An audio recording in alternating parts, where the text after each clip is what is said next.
Hey, Mr. Kirk, thanks for coming out tonight. I got a question for you real quick. Up until about 5 years ago when gay marriage was legalized nationwide, the conservative movement has been explicitly pro-traditional family. Now, both you and your organization advocate for the acceptance of anti-Christian, immoral lifestyles like homosexuality and transsexuality, going as far to invite drag queens like Lady MAGA to your events. It seems to me and anyone who's paying attention that conservatives just believe whatever liberals believed 5 years ago. Right now, there's a push by the left to normalize pedophilia by way of child drag queen shows and... Oh, excuse me. Phone shut off. Go back to your notes. That's probably where you saved it. You know, you gotta like push double tap and then go over. Right now, there is a push by the left to normalize pedophilia by way of child drag queen shows and rebranding pedophiles as minor attracted persons. 5 years from now, will you be promoting child drag queen shows? Will child abuse become part of the conservative platform? Boy, that's a slippery slope fallacy if I've ever seen one. First of all, I've never invited a drag queen to come to any Turning Point USA event. I was at Politicon, and an individual by the name of Lady MAGA came up, and I took a picture, and she walked away. Secondly, let me ask you a question. Are you a Trump supporter? Yes, sir. So are you a proud Trump supporter? Of course. So are you sickened that he had a gay man speak at his convention? Yes. Then you're not a Trump supporter, my friend. Thank you very much. Let me ask you another question. Should he return the money of Peter Thiel, an openly gay man who supports his campaign? No, if it helps him strategically, okay. Sure he can. Should he stop talking to Tammy Bruce, who's an open lesbian that's a Fox News contributor? If it's affecting his ideas, then probably, yeah. Okay, so you say you're a Trump supporter, yet you have all these issues and these disagreements with him. Let me be very clear about my position. My personal position. I'm a Christian first and foremost, then an American, then a constitutionalist, then a conservative. In that order.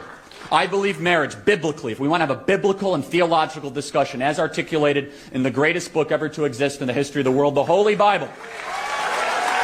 Marriage in the Holy Bible is one man, one woman. I also do not believe in the sort of rhetoric that some people engage in, that all of a sudden that they say there's no place for gay people in the conservative movement. I do not believe that. That's not conservative. And let me ask you a question. Can I ask you a question then? Sure, go for it. So, the American family, liberty, freedom, the Constitution, our history, veterans, that's what we're conserving. I'll get to you later though, don't worry. So let me ask you a question. If you had your way, what would you do with gay people in America? What would I do with them? Yeah, because they're not allowed in the conservative movement, so would you just kick them out anytime they show up at a Republican Party? If you were in charge, like what would you say? You can't be part of the Republican Party. If somebody is advocating for being openly homosexual, yeah, they should not be part of the conservative movement. So I just want to go through the list. Guy Benson, no place in the conservative movement. Dave Rubin, no place in the conservative movement. Peter Thiel, no place in the conservative movement. So that just to go down the list. If they are supporting open homosexuality. So I'm going to ask a very respectful question, as respectfully as I can. What does what they do in their private life concern you so much that you have to go up in front of a crowd? And it is against God. That is so let me ask you a question. Are you a Christian or not? Do we live in a theocracy, yes or no? No, do we live in a theocracy? You said you're a Christian. I am a Christian. And do you know what? And guess what? I will say this. Part of being a Christian is appropriately interpreting what the theological says for the individual, but also means to be long-suffering and patient and loving and kind. Jesus Christ talked to all people. Jesus Christ went and did his ministry through Judea and Samaria, and he had dinner with tax collectors, and he had dinner with prostitutes, and he did his ministry in every part of the Mediterranean.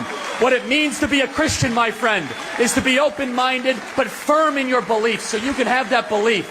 But if you say there's something inherently wrong with communicating or associating just because they make different personal decisions than you, sir, are not a conservative. Thanks for being here tonight.